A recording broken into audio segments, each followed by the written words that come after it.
Nightwing issue 91 finds Flash and Nightwing battling KGBeast and his goons. Dick finds it hard to sum up the anger he feels towards Anatoly thanks to what the villain did to him, but he finds Wally is even angrier as the Flash pummels the villain, knowing at super speed Anatoly can't hear him, but he wants to tell him that this will be the last time he ever points a gun at Nightwing, and while he tries not to hold grudges, the villain has joined a special list of truly terrible people who he will never forget, thanks to almost succeeding in killing Nightwing. So every time he tries to step out of line, the Flash will be there to stop him. Anatoly is beaten down as Flash collects his men's weapons, restraining them all. KGBeast, however, clicks a button, triggering a bomb and telling the heroes that this was a contingency in case the Bat People showed up. The villain says that they have 1 hour before the bomb detonates, but they don't have time to deal with him and his people and the bomb. Nightwing, however, knows the bomb's in Gotham Library, noting how the van is filled with bomb-making equipment and the library is the last searched location on the van's GPS.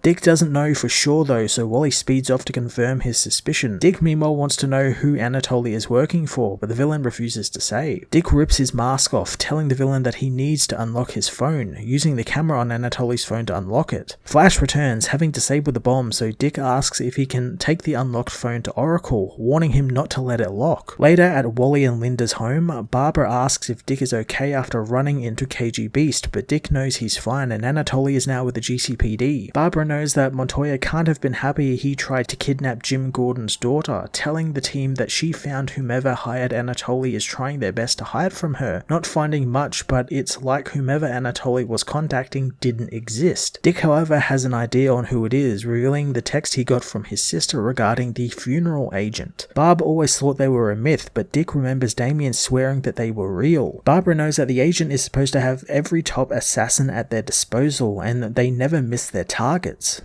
She tells them that while she wasn't able to get an exact location on the phone calls, she narrowed it down to a cell tower in the middle of the American jungle, which Linda and Barb know definitely wasn't put there by any phone company. Wally knows that they are going to Costa Rica as his kids ask if they can get a dog like Haley. Wally knows he's been an unstoppable force against global threats, but when his kids want something, they wear him down in ways that the most powerful villains have failed to. Wally asks if Dick wants the piggyback or the cradle, and Dick knows that Wally has met hundreds of Flashes and traveled to the future, and none of them have come up with a better way to carry anyone. After piggybacking to Costa Rica, the heroes find the cell tower. Dick asks Wally how he leaves his house to face potential assassin rulers with everything it threatens at home. Wally knows that he looks in on Linda and the kids hundreds of times a day, but he also has never stood in front of a camera as Wally West and threatened the livelihood of some terrible people. He knows that he was proud of Dick for doing what he did and apologizes for not being there when his home blew up. Dick knows that he couldn't possibly have been there for that, but Wally reveals he's actually been checking up on his friend every hour or so since the announcement. He thinks that it's a little stalkerish, but Dick appreciates it all the same. Wally speeds off to scout ahead, and suddenly there is an explosion in front of them as Wally returns, having found the villain's lair as well as some landmines. Nightwing knows that whomever is out there knows they are coming now, so there's no point in hiding. The heroes assault the compound, taking down the ninjas guarding it as a chopper readies to take off. Flash races for it, but suddenly it smashes right into something invisible. Dick notices that it was some type of force field around the compound that stopped Flash as the funeral agent reveals herself, knowing that the shield is mostly designed to stop projectiles, but she would be lying if she didn't think of speedsters when installing it. Glad the Flash knocked himself out since she didn't want to relocate and now she can bury them both. Nightwing fights the sword-wielding villain, finding that she is a very skilled fighter whose every hit is designed to hurt and kill him. She also learns that she isn't afraid to fight dirty, knocking Nightwing with the pommel of her sword as she unsheathes a small poison dagger, stabbing Nightwing with it. Dick knows that she thinks he's dead, but his suit was designed to be stab-proof, allowing him to punch her in the face after letting her get close. Dick checks in on Wally, finding that he's okay as he learns that the agent is knocked out cold. Wally says that when he was unconscious, he was thinking about how it's not easy balancing it all out, and while Dick is worried about losing more people, he shouldn't let that stop him and Barbara from being together. Dick knows knows it's very complicated, but Wally knows it really isn't, and he knows how such a great detective can be so clueless. Wally states that they already have a dog together and the same threat of death hangs over their heads, so it's a shared life already, and they both have to come through a lot of messy, painful stuff, and both deserve to be happy. Wally is glad to get that off his chest, wanting to find where the agent runs things from. Inside the compound, Dick gets to work looking through the agent's computers, but doesn't want to shut down the assassin network, since this isn't about Dick Grayson like Wally thinks, and this network has murdered people in secret for years, and he wants to use them. Nightwing explains that he's going to go and give them all jobs to do, but when they are ready to pull them off and get to their locations, they'll have Superman and the Titans ready to stop them all, scooping up the world's most wanted in one operation. In Bloodhaven, Blockbuster is met by Lady Shiva, who delivers news that the funeral agent's operations have been discovered and 20 of their top assassins are now in jail, with one found dead with his heart missing. She knows that Dick Grayson is very well protected and no one will touch the job, so if Blockbuster wants Dick Grayson dead, he's going to have to do it himself.